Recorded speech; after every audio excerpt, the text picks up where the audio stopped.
You're driving down that road and you see a yellow light, so you start speeding up. But you ain't speeding up to beat the red light. Cause you know if you get stopped at that red light, that next 3 minutes you're gonna be sweating bricks. Not cause you have to do the number 2. Not because your kid is in the back seat crying. Cause you know, for 3 minutes straight, you gotta pretend like you don't see that person on the side of you with that sign. You are not the only one.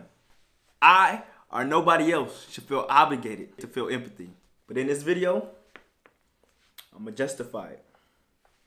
I'm gonna justify why being homeless is a choice, and nobody should feel obligated to help them. Cause I'm gonna keep it G real. Empathy.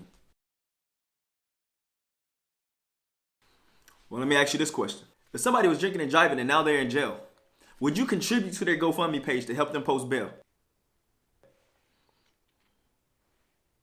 Before we get started, I'm not saying I don't have empathy for the people who fall victim to poverty. However, at which point as a society do we take the corrective actions to solve this issue? We're here to discuss being homeless and how the negative outcomes of our everyday decisions can collaboratively affect our lives.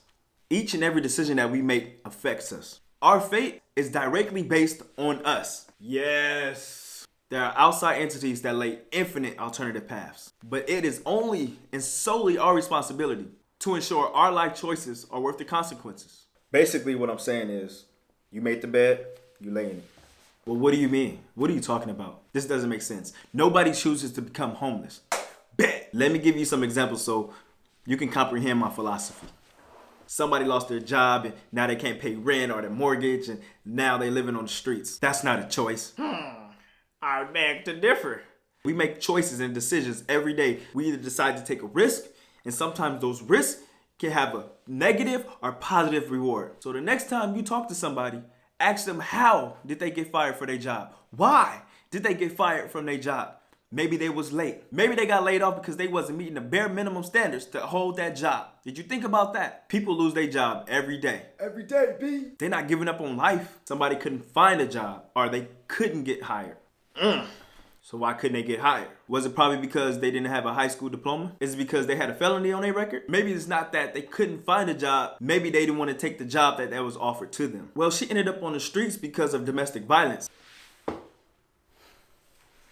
Domestic violence? So you telling me out the blue, old boys start beating your ass.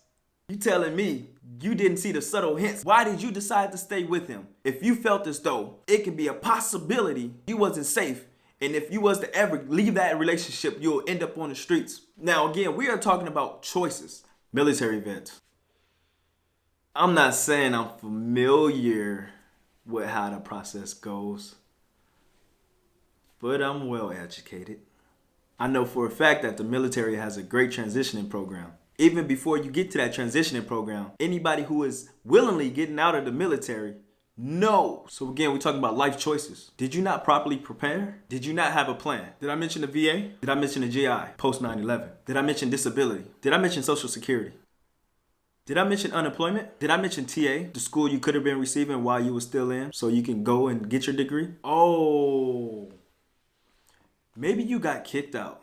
And again, we're talking about choices. What I'm trying to say is the micro decisions that we make all come together and they combine and they produce an outcome. Let's say it's Thursday. You notice that you're low on gas, but you got just enough to make it to work. So you decide to put it off till Friday. Friday morning, now you up, you running late, but you still got enough time to get gas like you said you was gonna do. So you pull into the gas station. While you inside attempting to pay for your gas that you should have got the day before, at that moment, there's a robbery inside of that gas station. And you just became a victim. The choices that we make, everything we make in life, it matters. Whether you get up in the morning and you wear your flip-flops instead of your tennis shoes, wear your hair up instead of down. But ultimately, what we decide is what we decide. And that same energy that we put in, that's what we're gonna get out of it. Such as living outside your means. We choose to overspend. We choose not to save. Enduring toxic relationships. What we choose comes back to us. It doesn't matter what examples that we use. At the end of the day, you gotta think to yourself, what choices was made to make that person end up in that final result? And why should I or anybody else feel socially pressured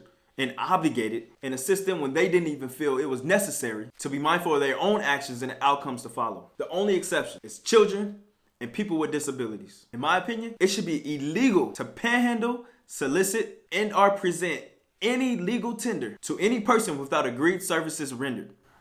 Which means basically it should be illegal for anybody to give anybody money for free. I mean, like, it don't make sense to me. Holding a sign up and receiving free donations is okay, but let a woman decide she wants to take a side gig at helping men relieve stress for a little fee. Okay, I'm gonna give you 3 reasons why I feel like we shouldn't give homeless people money. 1, fraud. Who is not homeless? You will never know. So it's the biggest hustle and the biggest scam that we have to offer, and it's legal. 2, think about it. We are enabling these people to stay comfortable in this position by receiving free money. The average panhandler in America makes between $600 and $1,500 a month. So if you was making $21 an hour and didn't have to pay rent while freely living without the expectations of society, while being able to maintain your substance addiction, you tell me, would you want help? Yeah, I'll be straight too. Work just like everybody else for the American dream. And I really feel like it's unfair. They are receiving free money. Let me highlight this. Free, tax-free money. So next time you're at that stop sign or that red light, don't worry. You're not the only one. At one point in time, everybody felt like they wasn't good enough. And swallowing your pride is the hardest thing anybody can do. But acknowledging the mistakes that was made is the only way you can move forward. Am I telling anybody not to donate to the less fortunate? No. To make it perfectly clear, society shouldn't make us feel obligated to do so.